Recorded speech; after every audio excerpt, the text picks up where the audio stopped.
Welcome to Indentured Servants, Mercantilism, and Slavery. This is Melinda Klein. Indentured servants in colonial America were vital to the growing economy.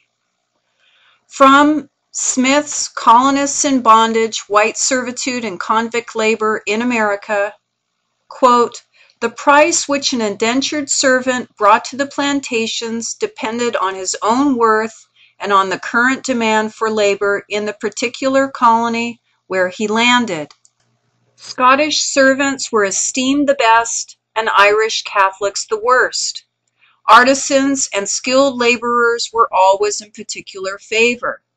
Smith goes on to say in 1636, as an example, a shipload of servants sent to Virginia was sold off at various amounts ranging from 250 to 600 pounds of tobacco per servant. It is difficult to be sure how much this represented in money, but at a rate of 6 pence a pound, this means that they brought in about 6 to nearly 15 pounds apiece. Labor was a prized commodity in the colonial areas. Tens of thousands of immigrants coming to America did not always come here of their own choosing. Sometimes they were convicts, sometimes they were children, and these people had signed on as indentured servants. For landowners in the colonies, sometimes there were perks, such as the headright system, which offered sometimes between 50 or 100 acres of land for every person brought over from the old country. In recent years, slavery has received much attention by historians. However, it's important to remember the white servants and workers and bound laborers that came from Britain to America that could not self-fund their journeys. The supply of free labor was unreliable and expensive to various degrees in all of the American colonies. In order to solve the problem caused by the shortage of free workers, colonies, for example, like Pennsylvania, as illustrated by Sharon Salinger, imported a large number of indentured servants. Mercantilism was the going economic theory dominating the 16th and 17th centuries. It supported the idea that to get rich, a merchant needed to sell a product to foreigners, but not import their finished goods. Therefore, this theory appealed to economists and the English government, because if natural resources could be procured in the colonies for manufacture in England and then shipped back to the colonies, in which they would buy finished goods and products, the profits would be huge. National capital, represented by bullion in the form of gold, silver, and trade value held by the state, is best increased through a positive balance of trade with other nations, exports minus imports. Mercantilism suggests that the ruling government should advance these goals by playing a protectorist role in the economy by encouraging exports and discouraging imports, especially through the use of tariffs. Established by the British government, a headright in the colony of Virginia and also instituted in Maryland was a legal grant of land, usually to settlers moving into uninhabited areas.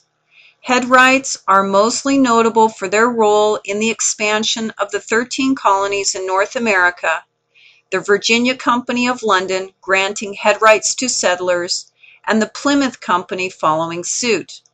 Most headrights were for 50 to 100 acres, as already noted, and were given to anyone willing to cross the Atlantic and help populate the colonies.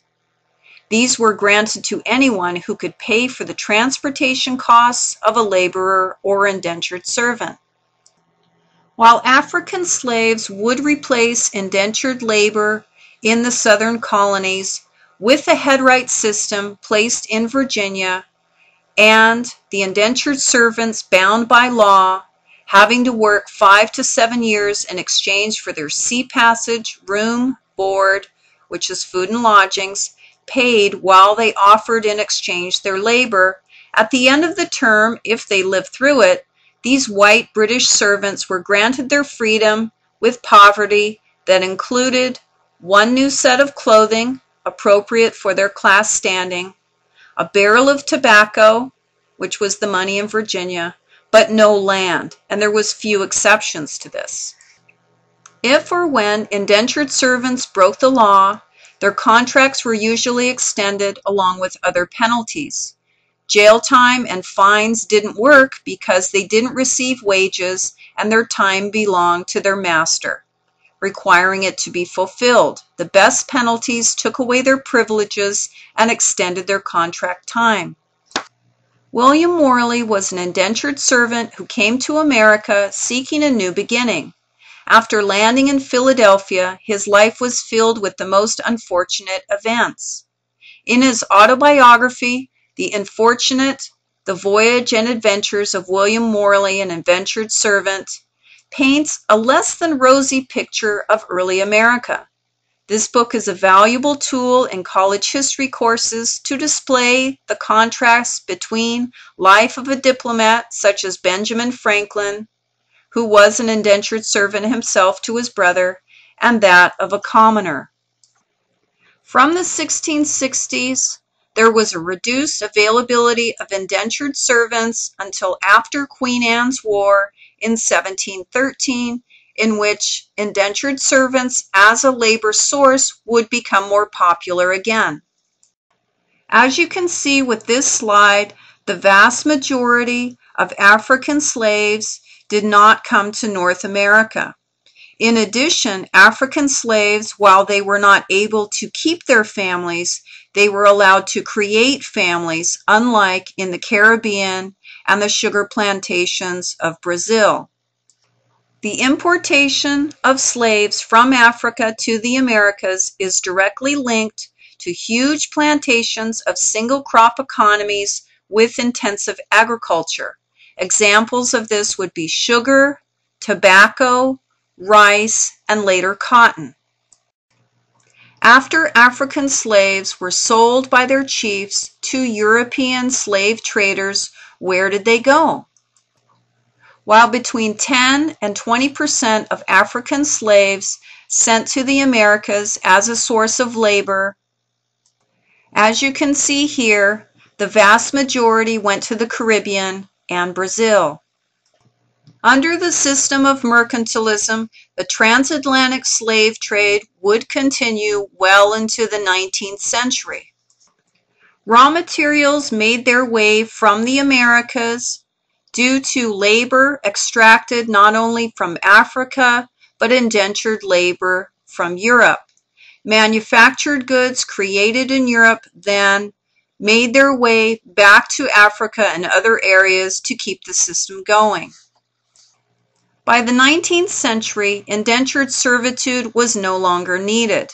It did not completely run out of gas until the 1810s or 1820s, as there was a good supply of free labor.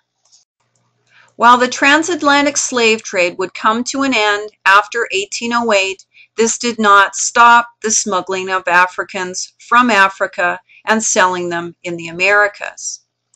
The plantation economies in the Carolinas had close ties with the plantation economies and culture of the Caribbean.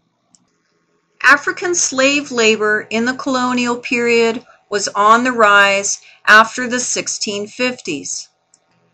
It was not uncommon in the 18th century for Caribbean island populations to be really skewed, perhaps 3/4 African enslaved and 1/4 white.